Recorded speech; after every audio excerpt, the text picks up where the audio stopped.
Umar bin Khattab radhiyallahu anhu menceritakan sabda Nabi SAW, "Ma minkum min ahadin yatawadda'u fayusbighul wudu'a thumma yaqul asyhadu an la ilaha illallah wahdahu la syarika lah wa asyhadu anna Muhammadan abduhu wa rasuluh illa futihat lahu abwabul jannati tsamaniyah yadkhulu min ayyaha sya." Tidak ada seorang pun dari kalian berwudu lalu menyempurnakan wudunya, kemudian mengucapkan asyhadu an la ilaha illallah wahdahu la syarikalah wa asyhadu anna Muhammadan abduhu wa rasuluh. Aku bersaksi bahwasanya tidak ada Tuhan yang paling berhak disembah diibadahi kecuali Allah dan tidak ada sekutu baginya, dan aku bersaksi bahwasanya Muhammad benar-benar hamba dan utusannya, melainkan dibukakan baginya 8 pintu surga, ia dapat memasukinya dari mana saja ia suka. Apa ini? Wudu, hanya wudu, terus syahadat. Kenapa malas wudu? Ini yang masih malas wudu kalau mau tidur nih, siapa ini? Hah? Kenapa malas wudu mau tidur? Wudu, Nabi SAW suruh. Dalam sebuah hadis dikatakan, kalau seseorang hamba tidur dalam keadaan bersuci, wudu, maka Allah akan titipkan bersamanya malaikat di ranjangnya, yang setiap kali dia bergerak, malaikat itu mengatakan, ya Allah ampunilah dia. Balik kiri kanan lagi tidur kita nggak sadar, malaikat minta, ya Allah ampuni, ya Allah rahmati. Dan Allah akan mudahkan dia kalau mau tidur, kalau tidur wudu itu mau bangun sholat malam Allah bangunin, mau bangun sholat subuh Allah bangunin. Kenapa nggak mau wudu nih? Kenapa malas wudu? Wudu ini kalau disempurnakan, diikuti dengan syahadat saja, habis itu masuk dari 8 pintu surga yang mana dia mau. Berapa menit tuh wudu? Balasannya bisa pilih pintu surga, ya Allah yang ke-8 deh saya mau masuk nanti di akhirat. Hanya wudu. Wudu itu bukan cuma untuk sholat, makanya para sahabat selalu wudu, batal wudu, selalu, nggak pernah berhenti, harus wudu. Tapi makna hadis ini adalah pelajaran pertama, Bapak Ibu sekalian, siapa yang berwudu dan menyempurnakan wudunya, penyempurnaan wudu adalah menjalankan seperti sunnah Nabi Sallallahu Alaihi Wasallam. Ingat, yang paling pertama niat dalam hati mau wudu karena Allah perintahkan. Yang kedua, harus minimal tempat yang paling standar, minimal ya. Seperti misal wudu itu pergelangan tangan yang diperintahkan. Ini pergelangan tangan.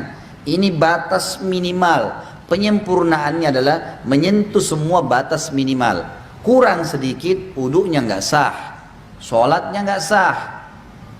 Makanya ada makna hadis menyempurnakan wudu. Maksudnya adalah menyempurnakan tempat minimal, dan kalau Bapak Ibu lebihkan jauh lebih baik. Sabda Nabi SAW, saya ingin sekali bertemu dengan saudara-saudara saya. Kata para sahabat, ya Rasulullah, kami saudara-saudara Anda. Kata Nabi SAW, bukan, kalian sahabat-sahabatku, saudara-saudaraku yang datang nanti sepeninggalku, kita-kita ini semua. Lalu sahabat faham, mereka berkata, ya Rasulullah, bagaimana Anda bertemu dengan mereka? Bagaimana Anda bisa mengenal mereka nanti? Karena ketemunya di hari kiamat. Kita ketemu dengan Nabi SAW kapan? Di hari kebangkitan, mahsyar. Bagaimana Anda mengenal mereka sementara Anda tidak mungkin kenal mereka, tidak pernah ketemu, mereka juga tidak pernah ketemu dengan Anda. Kata Nabi SAW, sungguh dari tempat-tempat wudunya umatku akan keluar cahaya yang terang, dan tidak ada itu pada umat yang lain. Makna juga daripada hadis ini, kata ulama, adalah wudu itu hanya ada pada umat Muhammad SAW. Makna hadis itu karena dikatakan akan keluar cahaya dari tempat-tempat wudunya umatku. Maksudnya kalau umat-umat lain juga ada wudunya, berarti keluar cahaya juga. Sudah dibedain. Kata Nabi SAW, keluar nanti dari tempat-tempat wudu kita keluar cahaya semuanya. Dan bukankah seseorang yang memiliki kuda-kuda yang banyak bisa membedakan antara kuda-kuda itu bila ada kuda yang keempat kakinya berbulu warna putih, warna apapun badannya, tapi keempat tangannya, kakinya itu berwarna ada bulu putihnya. Riwayat lain dikatakan keempat kakinya dan bagian dahinya, rambut di bagian dahinya berwarna putih. pasti bisa dibedakan, oh ini kuda lain, karena warnanya kombinasi putih sama yang lainnya. Maka begitu pula saya akan membedakan umatku. Lanjutan hadis tadi, dan siapa yang bisa memanjangkan jamahan uduknya supaya cahayanya memanjang, maka lakukanlah. Disunnahkan lebihan, misal minimal tadi pergelangan, lebihkan. Minimal wajah seperti ini maka dilebihkan sampai di bawah dagu. Kemudian siku, ini batas minimal, lebihkan sampai di lengan. Batas minimal kaki, mata kaki, lebihkan sampai ke betis, gitu kan. Dan boleh wudu pada saat orang lagi mandi di kamar mandi tidak pakai pakaian boleh, asal bukan di tempat umum, insya Allah nggak apa-apa. Lah iya, kamar mandi kita sendiri ada pintunya tertutup nggak ada masalah. Karena pernah ada yang bilang gitu, Ustadz boleh nggak saya wudu sementara saya mandi, atau saya harus tutup dengan sarung atau handuk? Kalau sendirian nggak ada masalah, nggak ada larangan di situ. Maka kita boleh. Nah pada saat itu justru kesempatan melebihkan. Siku bisa dilebihkan, mata kaki bisa dilebihkan, kan bisa dilebihkan gitu kan, kesempatan pada saat itu. Wudu yang benar, yang dikatakan sempurna adalah contohnya mengambil air dengan dua telapak tangan kanan, dua telapak tangan, kemudian kalau keran lagi jalan juga begitu, menarik dari sisi punggung kanan ke kanan ke pergelangan dengan tangan kiri. Ini dulu dimulai tarik dari sini, dilebihkan ini batas minimal lebihkan. Kemudian tangan kanan menarik untuk tangan kiri juga sampai batas lebih dari batas minimal sampai ke sini kurang lebih. Kemudian baru mempertemukan antara punggung dalam dua-duanya dan menyelat-nyelatkan di antara dua jari. Karena ini sunnah, Nabi SAW menyuruh menyelat-nyelatkan. Jadi ini baru satu ya, ini baru satu, ini baru satu. Kemudian diulangin pelan-pelan, sempurnakan. Balasannya hanya sempurnain ini, syahadat masuk surga. Buru-buru gitu kan, pelan-pelan, 1, 2 sampai 3 selesai. Yang selanjutnya mengambil air di telapak tangan, kemudian memasukkan setengahnya ke mulut sambil kumur-kumur, sisanya dihirup di hidung. Kemudian sementara mulut kita kumur-kumur, tangan kiri membuang yang di hidung, baru kemudian yang di mulut dibuang. Itu satu. Sebagian dalam mazhab Malikiyah dianjurkan agar ya menggosok mulut dengan jari, terutama yang saya katakan adalah di bagian depan gusi, karena biasanya di sini ada lendir yang membuat bau mulut nggak enak.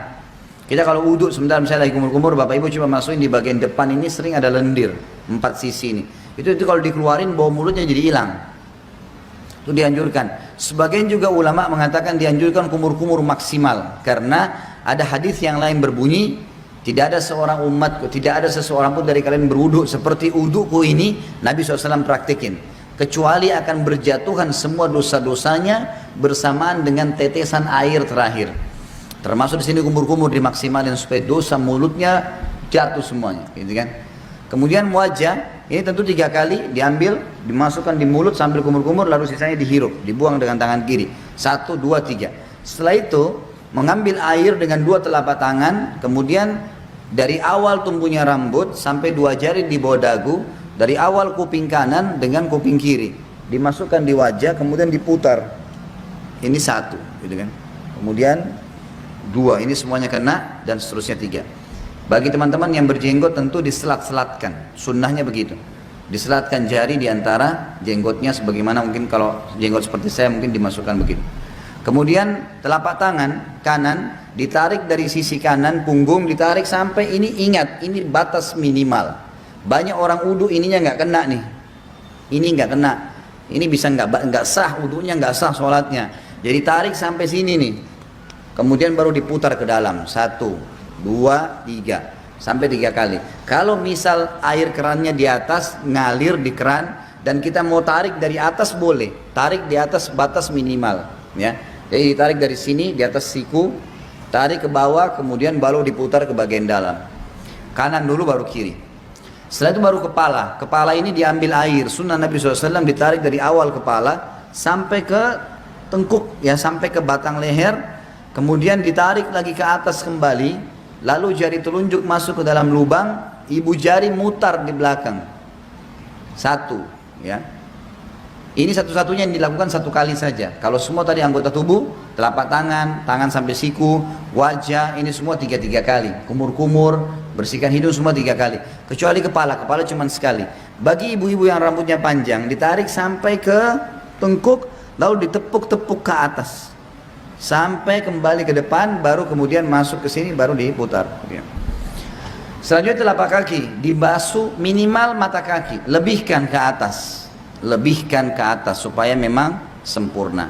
Setelah itu jangan pernah lupa ucapkan syahadat, asyhadu an la ilaha illallah wahdahu, ada tambah la syarikalah, tidak ada sekutu baginya, wa asyhadu anna muhammadan abduhu wa rasuluh. Itu saja dijamin, kata Nabi SAW, dibukakan baginya 8 pintu surga, ia boleh memasuki dari mana saja dia mau atau dia suka.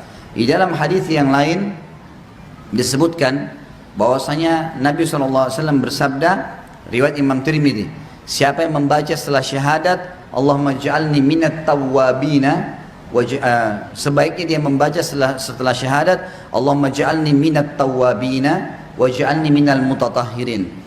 Ya Allah, jadikanlah saya selalu orang-orang yang bertaubat, dan jadikan saya orang-orang yang selalu bersuci, bersih. Allahu a'lam.